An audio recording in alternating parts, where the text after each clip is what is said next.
بہت پرانے زمانے کی بات ہے۔ اللہ کے ایک نیک بندے تھے، حضرت ابراہیم علیہ السلام۔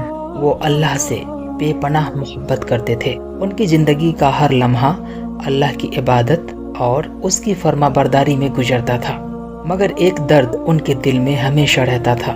عمر بہت زیادہ ہو چکی تھی لیکن اولاد نہیں تھی۔ ہر رات وہ آسمان کی طرف دیکھتے اور دعا کرتے، اے میرے رب، مجھے ایک نیک بیٹا عطا فرما جو تیری راہ میں چلنے والا ہو۔ اللہ اپنے نیک بندوں کی دعا کبھی رد نہیں کرتے۔ کئی سالوں بعد اللہ نے انہیں ایک خوبصورت اور نیک بیٹا عطا فرمائے، حضرت اسماعیل علیہ السلام۔ جب حضرت اسماعیل علیہ السلام پیدا ہوئے تو ابراہیم علیہ السلام کے خوشی کا ٹھکانہ نہ رہا۔ وہ انہیں سینے سے لگاتے، پیار کرتے اور کہتے، یہ میرے رب کی سب سے بڑی نعمت ہے۔ دن گزرتے گئے، اسماعیل علیہ السلام بڑے ہونے لگے۔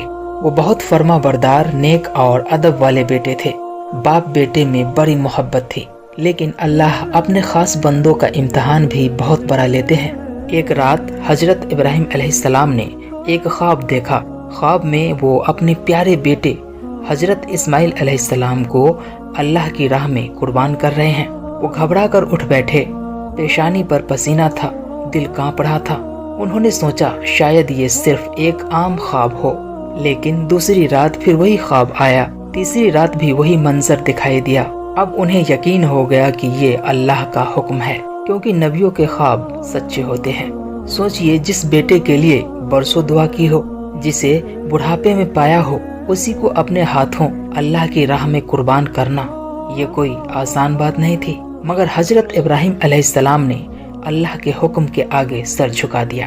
صبح ہوئی، انہوں نے اپنے بیٹے حضرت اسماعیل علیہ السلام کو پیار سے بلایا، بڑے نرم لہجے میں کہا، اے میرے پیارے بیٹے، میں نے خواب میں دیکھا ہے کہ میں تمہیں اللہ کی راہ میں قربان کر رہا ہوں، بتاؤ تمہاری کیا رائے ہے؟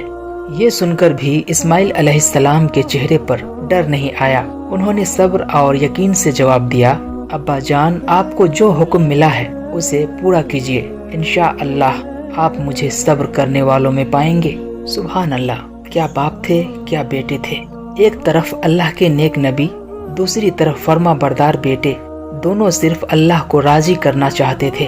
پھر وہ وقت آ گیا جب باپ اپنے بیٹے کو لے کر میدان کی طرف چلے۔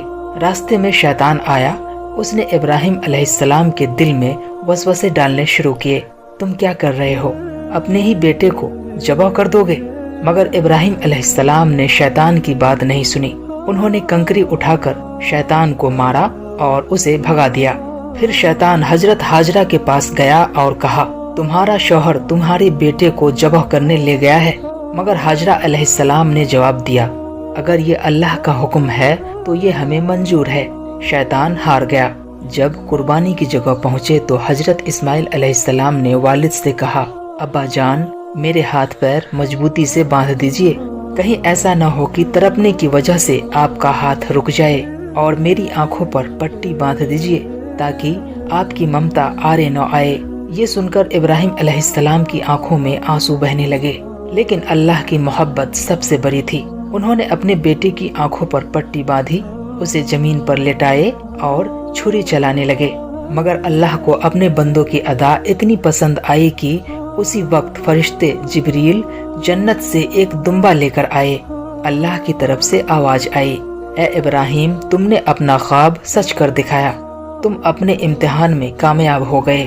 جب ابراہیم علیہ السلام نے پٹی ہٹائی تو دیکھا ان کے بیٹے حضرت اسماعیل علیہ السلام بالکل سلامت کھڑے ہیں اور ان کی جگہ ایک دمبا ذبح ہو چکا ہے۔ اس وقت باپ بیٹے کی آنکھوں سے خوشی کے آنسو بہنے لگے۔ یہ صرف ایک قربانی نہیں تھی، یہ اللہ کی محبت کا سب سے بڑا ثبوت تھا۔ اسی یاد میں ہر سال مسلمان عید الاضحیٰ مناتے ہیں، جسے بقرہ عید بھی کہا جاتا ہے۔ لیکن یاد رکھیے، قربانی صرف جانور ذبح کرنے کا نام نہیں، اصل قربانی یہ ہے کہ انسان اپنے دل کی ہر بری چاہت کو اللہ کے لیے چھوڑ دے، اپنے گناہوں کو چھوڑ دے، جھوٹ، نفرت، لالچ اور بے ایمانی کو چھوڑ دے۔ اللہ قربانی کا گوشت یا خون نہیں دیکھتے، وہ ہمارے دل کا تقوی دیکھتے ہیں۔ آج اگر ہم حضرت ابراہیم علیہ السلام اور حضرت اسماعیل علیہ السلام کی اس عظیم قربانی سے کچھ سیکھ لیں تو ہماری زندگی بدل سکتی ہے۔ اللہ ہمیں بھی اپنی راہ میں سچی قربانی دینے والا بنائے، آمین۔